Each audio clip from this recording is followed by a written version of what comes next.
great to be back. What is International? Yeah, exactly. What exactly is International Day of Play?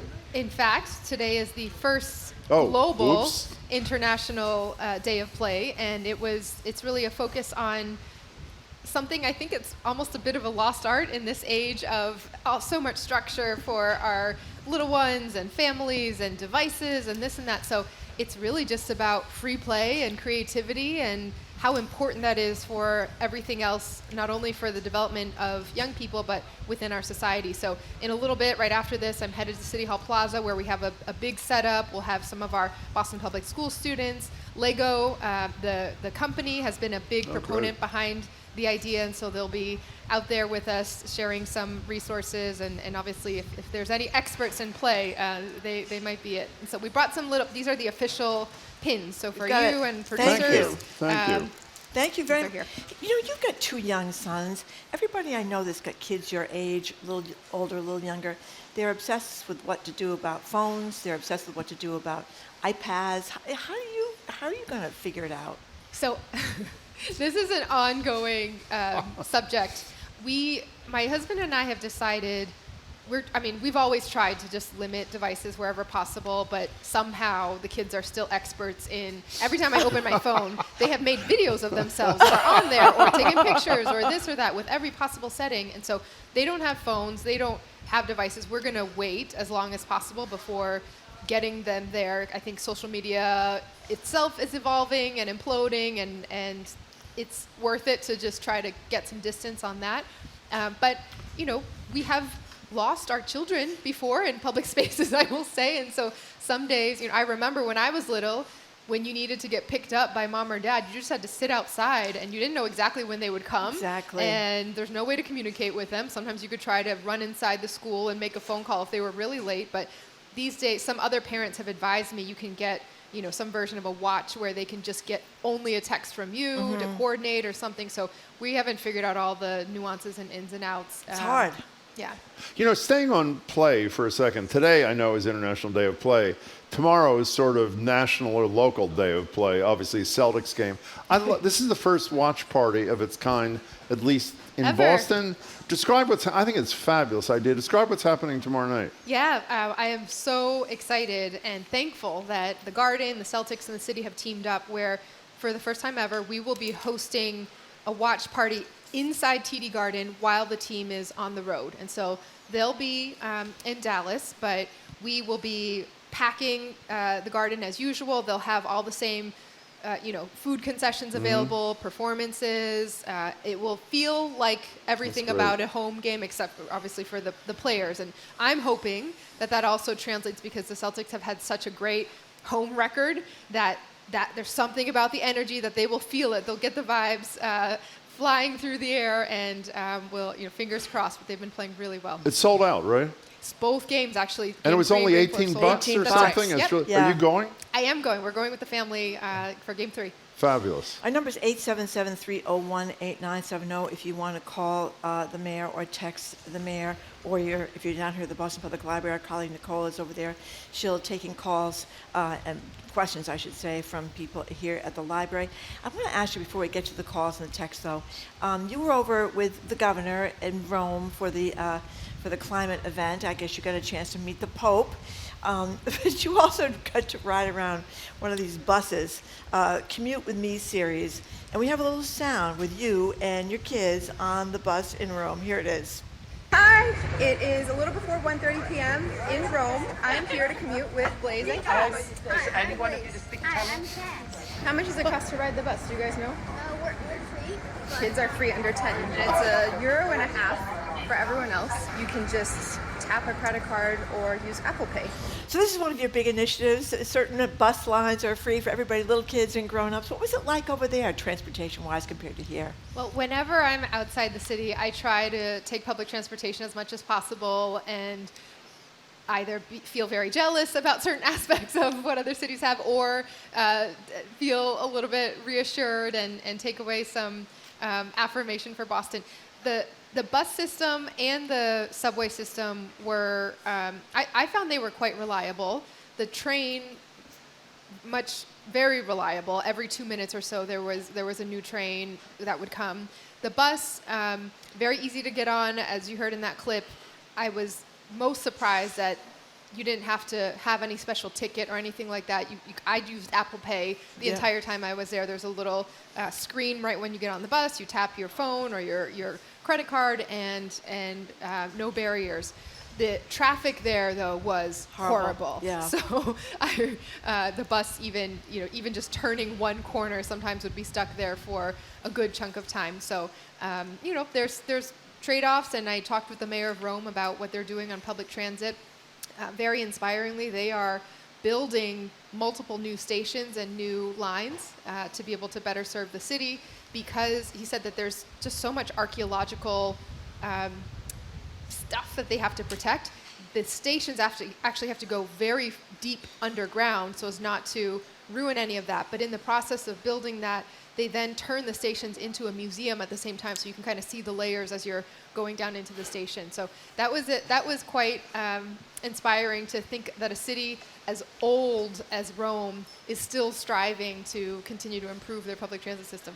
I also wanted to ask you about the Pope. We have Bill McKibben on. We're lucky enough to get him once a month or so, and he's a big, great environmentalist, as you know. And he said the best thing he ever read about climate change was written by Pope Francis, the Laudate Si thing. So you got a chance here. You're big green mayor here. He's a big green Pope. Did you get a chance even to talk about that when you were there? Yeah, he came in the room. So he was in the room with all of the summit attendees. It was mayors and governors and leaders from around the world, scientists as well. And the first thing that he did was to give a fairly comprehensive and actually quite pointed speech about how urgent this issue is. And he delivered it in Italian, but they had passed out the English translation so everyone could kind of follow along as well. And he took it right to all of us that time is running out and the trade-offs are clear. And to have someone of his stature and representing not a particular political party or anything that the issue can become so politicized otherwise, but from a pure moral foundation, from a sense of our shared humanity, emphasizing how important this issue is, that is extremely powerful. One thing before we get back to the calls, you mentioned, we're talking to Mayor Wu. She's with us for the full hour at 877-301-8978. Phone lines are full, but you can always text, or if you're here again, speak to Nicole. You mentioned how horrible the traffic is. Last week, at the last minute, with virtually no warning, the governor of New York State essentially killed something we talked to you about last month, congestion pricing. New York was supposed to be the first major experiment in the United States. Every detail had been worked out, I's dotted, T's crossed, all that sort of thing. It seems to me that that's sort of the death knell for congestion pricing, at least I don't mean just in New York, but sort of puts a pall over it for everybody. Is that a fair takeaway? It was a big shock to read what had happened, and certainly now that I'm in this role, I have a sense of how many deeply complex factors go into a decision that sometimes the public just can't understand at all. But for something that had been planned for over a significant time period, and even in Rome, the governor was there. There were 3 U.S. governors, Massachusetts, Governor Healy, and then California and New York were also there. And it was part of, it was heralded as a major climate step as with well. her there? So I did not get to stay for the entirety of her remarks because I had a conflict, but as in the presentation and some of that was definitely a reason why New York was being highlighted. And to see that pull back, it was going to give us a lot of information in other parts of the country about how to properly fund and finance public transportation, which systems everywhere are looking for stable revenue sources, as well as what it would mean for health and reducing pollution and traffic.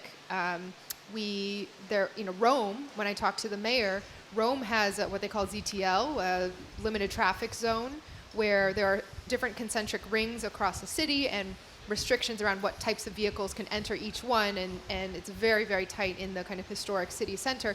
But there's also a pollution provision attached to it where if they monitor the levels every day, and if pollution gets above a certain level within those zones, on one day, even cars with even number, ending in an even number on their license plate, are not able to drive, and then they rotate it for the odd ones the next time around. But they're very much connected around air quality and traffic and what that means for public health. But it's just not, last question on this. This is going to cause, I assume, people like you to pause, even if they think it's a good idea based upon what happened there, or no? I don't know. I mean, I think that could go either way. I know that, I mean, sometimes New York is the last place we want to look to in terms of our Boston pride. And so, yes, it's in some ways, it would have provided information and data that I think other places were looking to understand better. And once there's any proof of concept, it just makes the next one that much easier because of that. But does this mean,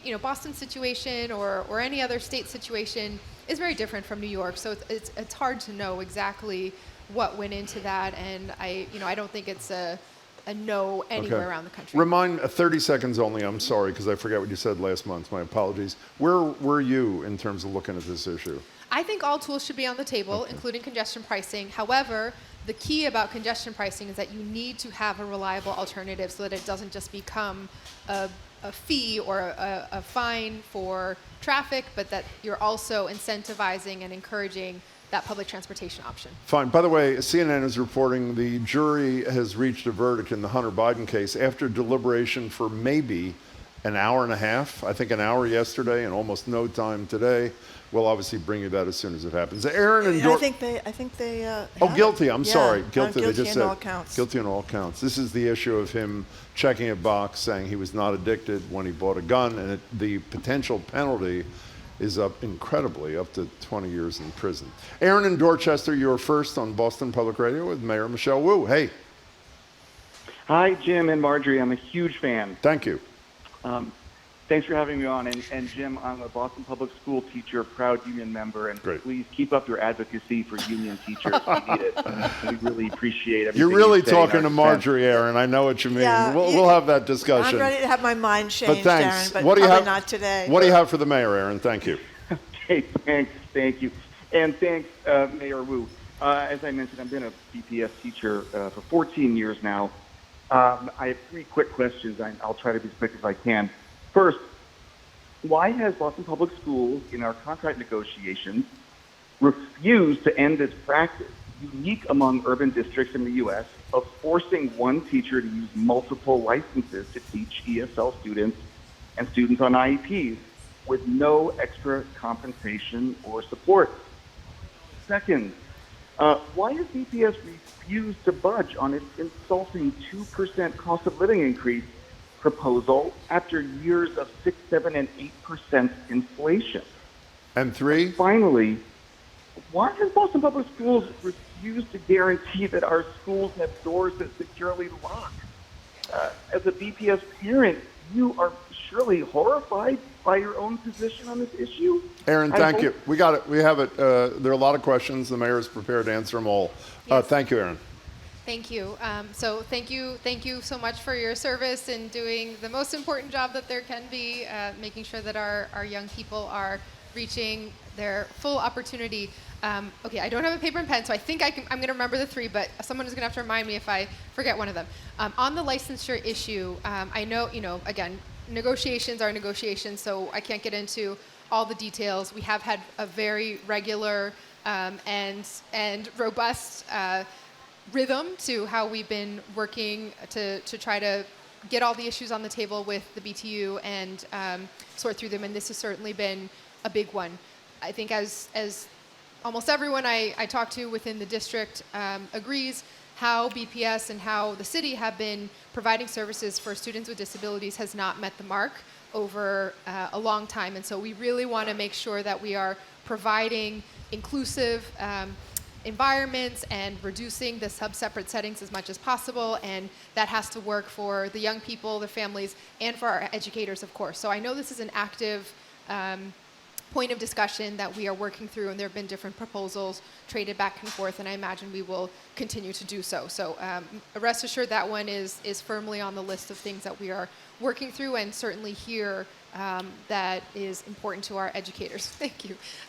Secondly, on the 2%, you know, what do I think our teachers should be paid? Probably more than just about every other job in the world. The city budget in general is significantly hampered by Prop 2.5. And so back several decades ago when there were limits put on the city of Boston and other municipalities in Massachusetts where we could only increase the rate of our, we could only increase the taxes collected, our revenues collected on our most stable and significant source, property taxes, by 2.5% each year. That has been far, far under inflation, and we have a legal requirement to have a balanced budget and to be within that 2.5%. So that is the biggest, just in terms of what the city has in terms of resources, that's the biggest barrier and limiting factor there. And so over the pandemic years, we really worked through ESSER and some of the federal funding sources and other ways to say we are going to really find ways to sacrifice to recognize all that our educators and frontline workers did to be able to have those larger increases. But unfortunately, that is not a sustainable practice given the larger limits on the revenues that the city can bring in and therefore has available to use as salary and compensation. And so, but we are doing our best to try to find common ground in all the other areas that the BTU and our educators want. And then in terms of locks and security, this is absolutely a priority. We know that, God forbid, a situation might come up by public safety within our schools and classrooms. There just has to be that level of security. So I will check in on that one in particular to see where we are. I know that is something that certainly from a values and sort of baselines perspective should be there, but in terms of details, I will make sure I'm updated all the way. Aaron, thanks for the call. Appreciate it. One follow-up on the schools thing.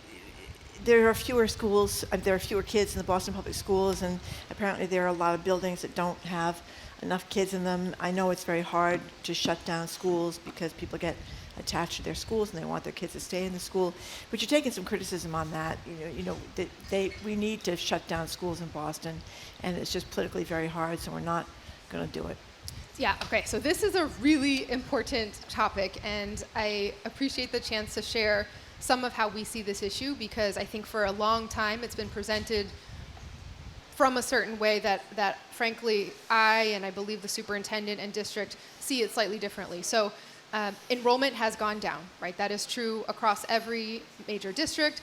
It's families having fewer kids, it's many more options, and so the numbers have gone down significantly in terms of the number of students we have and versus the number of buildings and spaces that we have.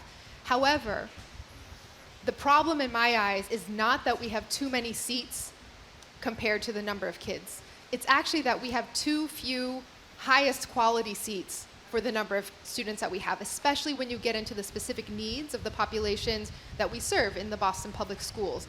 And so when you think about seats for students with specific disabilities or seats for students who are in that 18 to 22-year-old range who need an alternative education track or placement, many of those programs had been actually dismantled over the last decade or so. And so if you see the problem as we just have too many seats, it's too expensive, of course you would say the solution is, well, close schools as quickly as possible, save some money, that fixes it.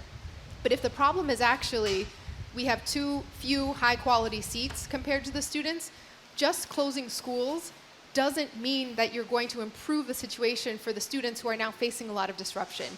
We need to make changes within our school portfolio and our school buildings. And it's not because we need to save some dollars here and there, right? I personally believe, although you have to make every dollar stretch, and as I was saying to our educator, there are limits, we need to find the funding to do what we need to do, right? So just saving some dollars is never going to be the primary motivator for how we make decisions within the Boston Public Schools.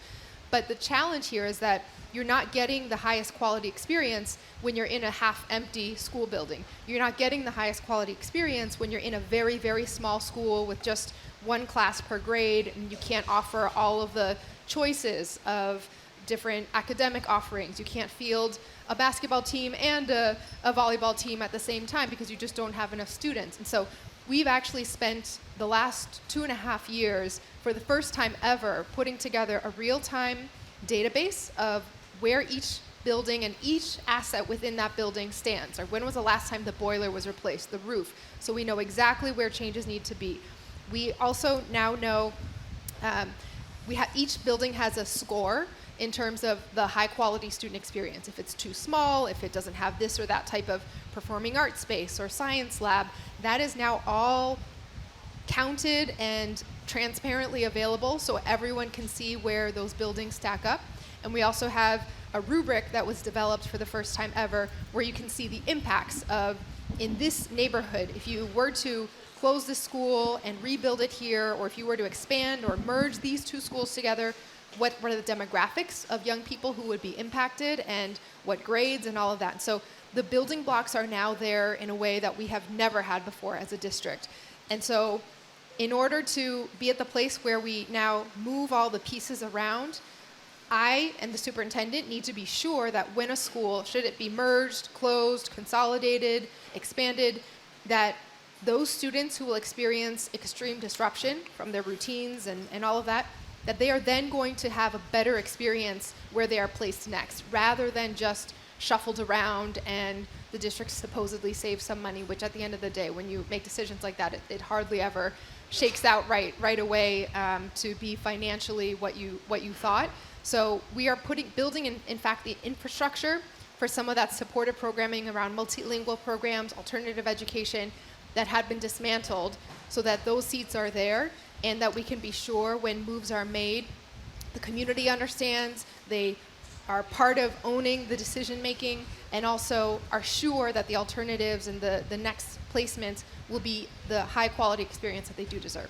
We're talking to Mayor Michelle Wu. She's with us until noon. Andy in Boston, you're on next with the mayor. Welcome.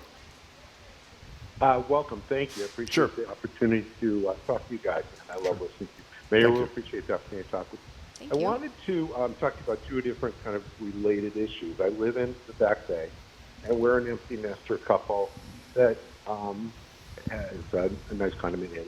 I appreciate all the support you've given to housing for underserved people around the city. But on the flip side of that, the people that work really hard to pay our taxes, to support our condominium and things like that, we feel kind of neglected on the other side and taken advantage of. And that's sort of in two ways, possibly unrelated. Number one, the roads around the whole city of Boston are kind of like a third world country, literally.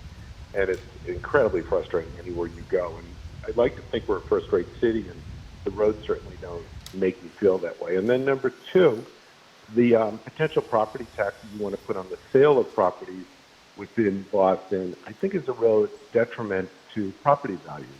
And again, you're going to take advantage of people that have worked hard, built afford condominiums that are above $1 million, and then you're going to penalize them on the flip side if they want to get out. Where on the other hand, we haven't even had the property value rise that the suburbs have had. So a lot of people are probably going to break even at the end of the day when they go to sell their condominium.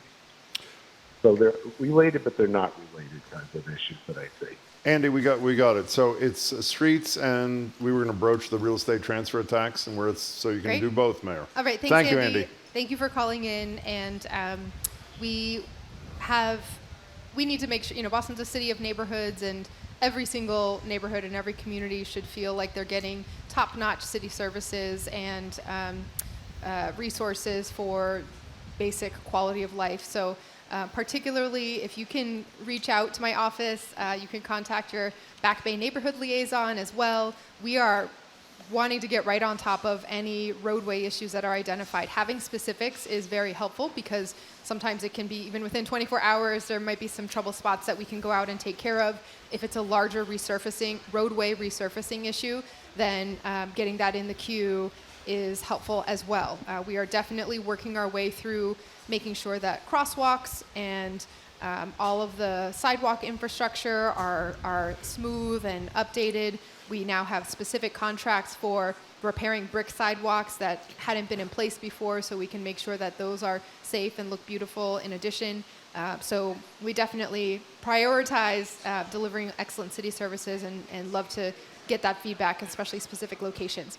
In terms of the transfer fee, so just so you have a sense of where this is, there was a state proposal, which I think is what you're referring to with the $1 million threshold. Boston's proposal was actually a little bit different, although I think much of your comments still apply. We had put forward a home rule petition around a $2 million threshold and 2% fee at the point of sale.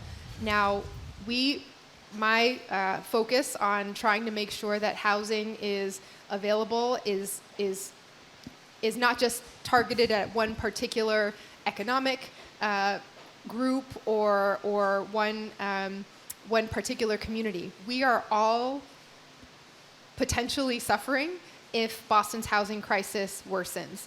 It means that businesses won't be able to locate here and retain and recruit talent to be able to afford here. It means that even if you have been able to purchase your home and have solid footing, to think about how your kids or grandkids might one day afford to live in the city of Boston is still quite stressful in any neighborhood of the city.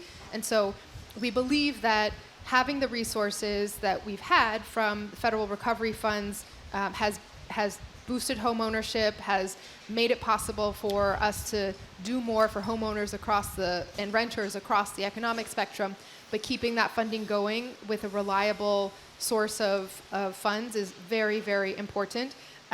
We've actually done significant research on this. There have been consultants and reports and lots of Boston-specific data analyzed about whether this would impact property values or sales or anything like that, and it was found not to have any detrimental impact at the small level of fee that we were putting forward at the point of sale when those funds are liquid and available. So I know sometimes it feels like any additional cost is a burden, and I completely respect that.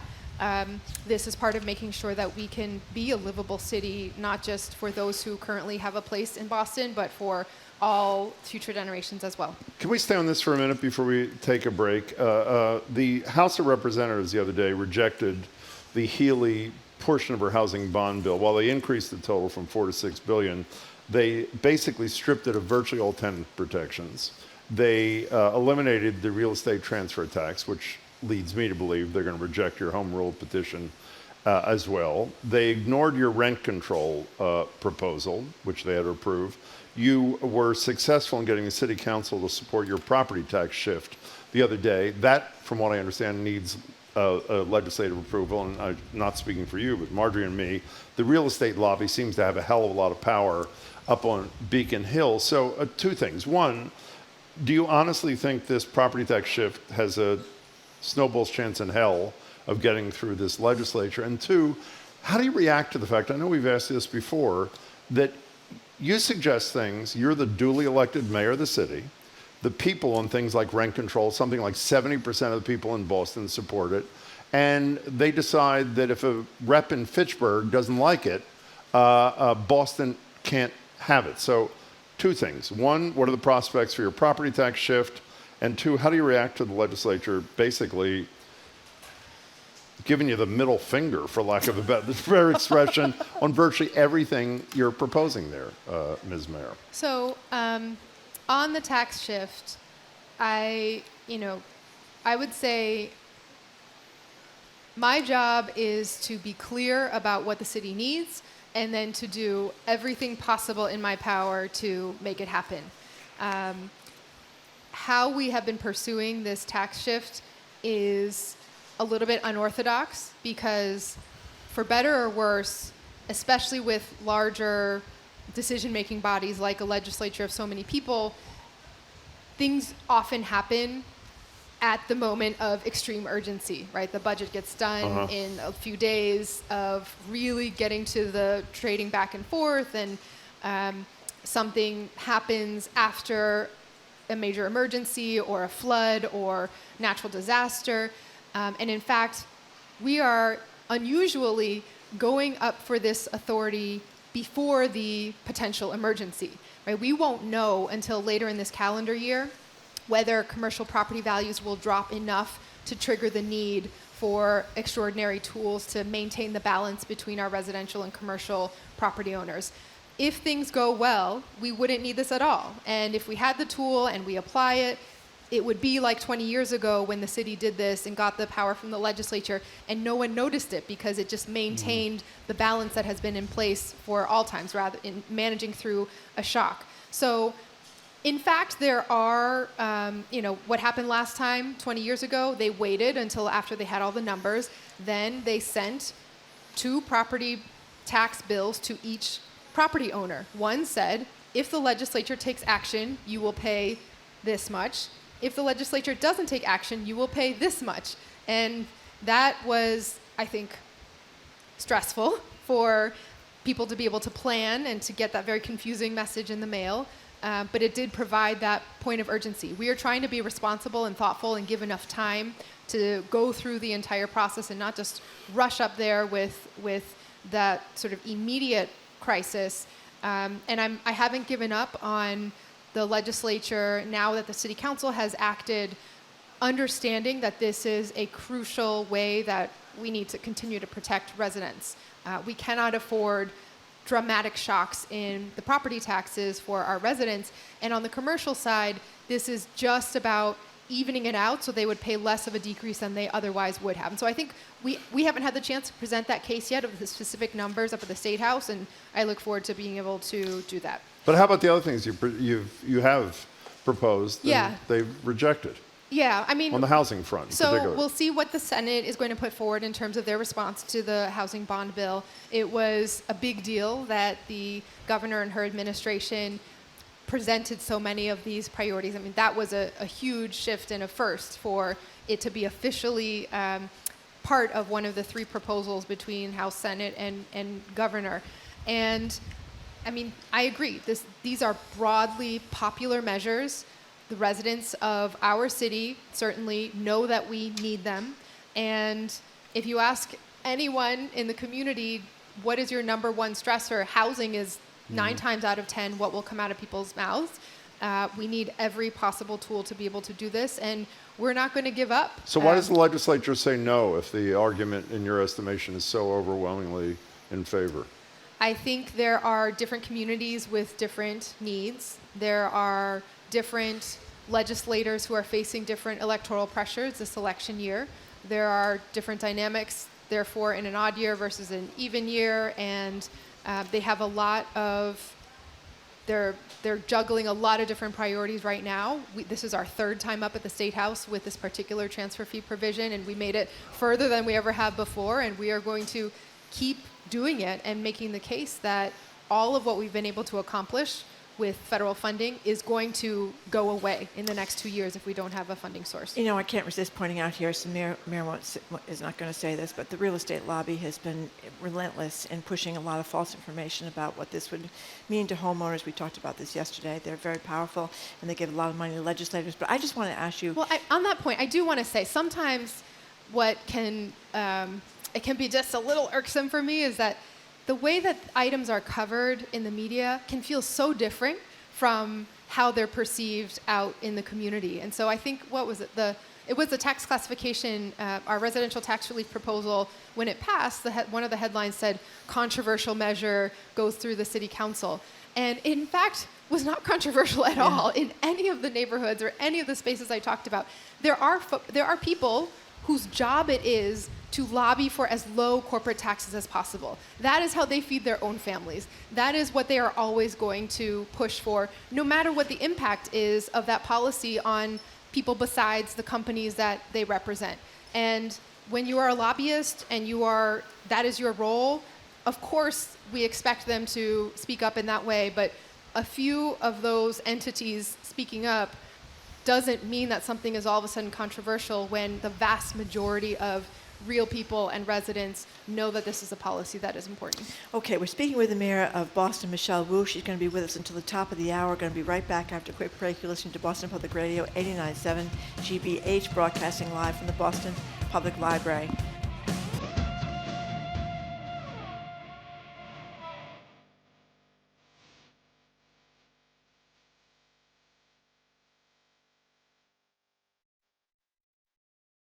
Our programs are made possible thanks to you. And Regal Music Theater, presenting Rodgers and Hammerstein's South Pacific. Centering on two love stories, the musical confronts racial prejudice amidst the devastation of war. Starts June 14th.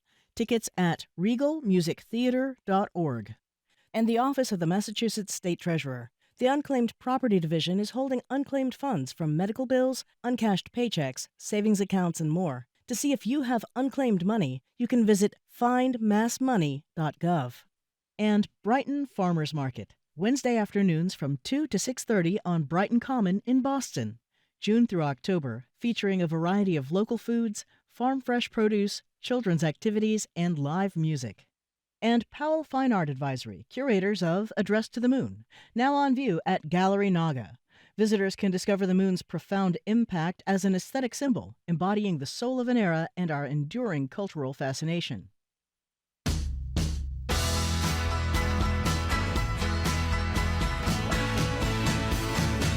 Welcome back to Boston Public Radio. Jim Browdy, Marjorie Egan. We're live at the library, streaming youtube.com/GBH News. For the remainder of this hour, we're joined, as we are monthly, by the mayor of Boston to answer your questions, etc. Before Marjorie has a follow-up there, do you want to take 30 seconds and just announce that you're running for re-election? Do you want to get that out? No, seriously, you want to get that out of the way? Is this going to be a monthly feature now? Yes, it is. Actually, it is going to be a monthly feature. You can end it, by the way, I love my right? job. We have a lot of important things that we're working on. When the time is right, I'm sure there will be time for announcements and campaigning. But for now, I'm focused on doing what I was elected to do and serving the people of Boston. Nice try, Jim. Go ahead, Marjorie. So just Sorry. one thing in terms of the money that the city needs. Many people know we are full of colleges and universities and schools and churches. And there's something called payment in lieu of taxes, where the city asks for people that don't have to pay taxes, like Windsor School, to contribute. And sometimes they can offset what they pay by their community benefits. But the Windsor School, which is a very expensive private school, and Roxbury Latin, another very expensive private school, at least according to the fiscal year 2023 educational pilot contributions, are contributing nothing toward the amount of money that the city's asked them for, which is a lot of money, millions of dollars. When you add all this up. And the other Catholic colleges, maybe since you just talked to the Pope, you could call them up and ask them. Boston College, I think it's like 85 or 90 grand now to go to Boston College. They're only paying 23% of what you ask. Boston College High School is paying 50%. Some of them are paying it's better than what it was, but they're basically saying, no, we're not going to contribute in some of these cases, or only contribute part of what you ask. Is there any way to embarrass these people any more than maybe I just did into contributing what they should? So the larger issue here is that Boston has a lot of land within the city that is occupied by nonprofits. And that can be a really great thing because we have a lot of community opportunities that they create, and a lot of this is education and healthcare and cultural institutions. But it does mean that the taxable property for purposes like paying our teachers and police officers and filling potholes then is even further limited. And so the pilot program is actually a voluntary ask. It's basically just a pretty please from the city to go above and beyond what is not legally required at all. Because they are designated as not-for-profits, they don't have any obligation to pay the city or public entities in taxes. But in recognition of the role that the city does play in providing public safety or roadway support or many of the services that we deliver, there was a program created where the city had an official ask of, we ask for 25% of what you would pay if you were not designated as a nonprofit in property taxes. And various institutions fill that to various degrees. We depending do. On WGBH pays. GBH, you say 100%. We're paying 100% here at GBH. And that matters. It feeds right into the city budget, and then therefore allows us to better serve these institutions as well. I think there are a couple places we're trying to tweak the program. One is that cultural institutions have been included since the beginning, and most cities around the country actually provide funding for their museums and zoos and all of that, rather than asking them to pay the city. And so that's why with our free access program, we'd like to move towards a model where these institutions are directly opening doors and contributing to young people and families, but without just making that cash payment, because it's a little bit counterintuitive. For hospitals and universities especially, some of them operate more like for-profit entities than nonprofit. They charge tuition, they charge patients, they get reimbursements from insurance. And so there has been an understanding that they should contribute something. We are working to revamp the program, update the levels, and potentially be clearer about the ways that their contributions would actually help them as well. You know, with some of the universities, we're talking about being specific about a housing fund potentially through the pilot program, because they know that housing is a challenge for their students and faculty as well, and finding a way where we can come to a better understanding of why it matters to have those funds and how we collectively recognize their contributions and their responsibilities is the hope over the next few months. Well, Harvard's hanging by a thread, so you can't ask them for any money. Bobby in Wakefield, you are next on Boston Public Radio with the mayor. Good morning, Mayor Wu. Thank you Good for morning. being here. I work in Back Bay. I commute there just about every day, sometimes by car, sometimes by bike. And I just wanted to thank you for all the bike lanes that you've added. And I'm especially looking forward to the new bike lane on Boylston Street. That being said, there are a lot of cars and cyclists that break rules. And I'm wondering if there's any plans to increase enforcement on both. Amen. Great. Well, Bobby, Bobby, thanks. you should move to Boston so you could vote here. I appreciate your support for bike lanes and for finding ways to move more people on our roadways more efficiently. You know, every major city around the country, around the world, is struggling with traffic, as we've already talked about, and that can have a huge economic impact, a huge mental health and sort of emotional impact for commuters as well. And there are a number of ways that Boston Police and the Transportation Department and the city are trying to prioritize smoother operation on the streets, even as we're working on infrastructure.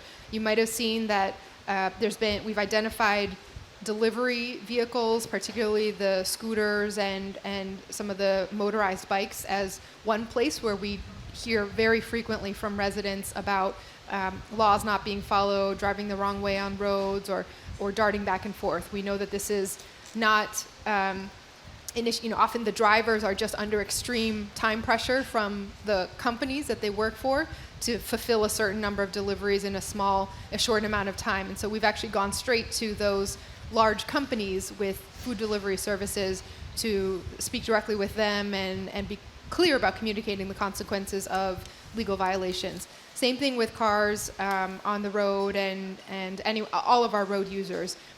We believe that the more the design of the street is clear about how to be safe, the more people will behave appropriately and safely. It's one thing if there's no designated bike infrastructure and you're just trying to take your life into your own hands, dodging vehicles and doing what you need to do to stay alive. It's a different thing if there is a separated lane that is just for cyclists and you don't have to worry about human error on the side of the drivers. And so on many of these roadway redesign changes, we know it does take enforcement just to also help people settle into understanding what the different markings mean and who's supposed to use what lanes and where the parking is and all of that. So that's been a key part of helping to redesign the streets and then make sure that the flow is working well. Bobby, thank you very much for the call. You know, I forgot, 1 o'clock hour today, we have the auditor here, Diana DiZoglio, who is likely to have a question on the ballot which would arguably give her the power, subject to potential constitutional challenge, to audit the legislature. You voting for it? I haven't decided yet. I think that we have a certain system of separation of powers, and some of the documentation so far has been clear that we have different mechanisms as voters. But I haven't thought all the way through about me just as a private citizen, what I'll do. Did I see you dancing at the Pride Parade? I was looking at TV. It looks like wasn't you dancing at the? I might have danced a little bit. Is there anything else? What else we do other than this phenomenal parade where there were 1 million people in town? It appears obviously over the weekend. What else does the month have in store on your front? There's a lot happening. We have, I think, actually tomorrow there is a big event that the city is hosting. There's something at the Museum of Science. It's called STEM, but STEM in this case stands for Slay the Entire Month. So it's a great partnership that we're trying to make programming available. If you go to boston.gov/LGBTQ, all of the events are there for Pride Month and all the ways that you can get involved. Well, go ahead. I was just going to, well, I don't know if we have time, but we always get a lot of these questions when you're here about people being mad because they say there are all these homeless people that don't have places to live, and yet we're sheltering all these migrants. So we have several of those. So what's your response to that? Quickly. Yeah, we don't have enough housing in general in this city. That's why we're fighting for the transfer fee and resources wherever possible. And we're a community that has been built up of welcoming others and recognizing their talents and abilities.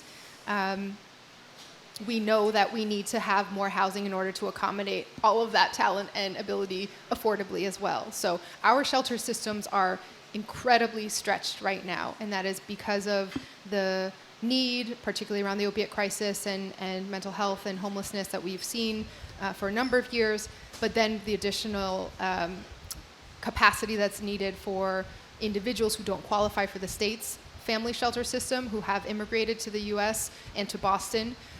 We are needing to take some extraordinary measures, have already expanded capacity, and certainly feel the strain at the local level. You know, before you go, I was going to promote this book event that you're apparently doing tonight. The book is The Hollow Parties, The Many Pasts and Disordered Present of American Party Politics with Daniel Schlossman and Sam Roosevelt. Sounds fascinating, but it's sold out.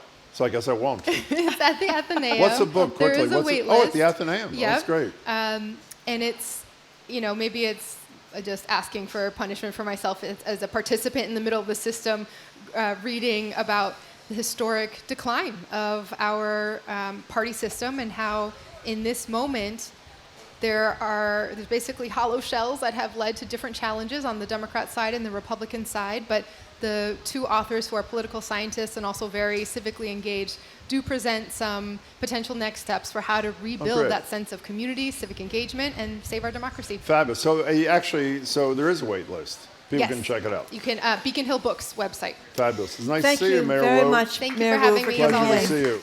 That was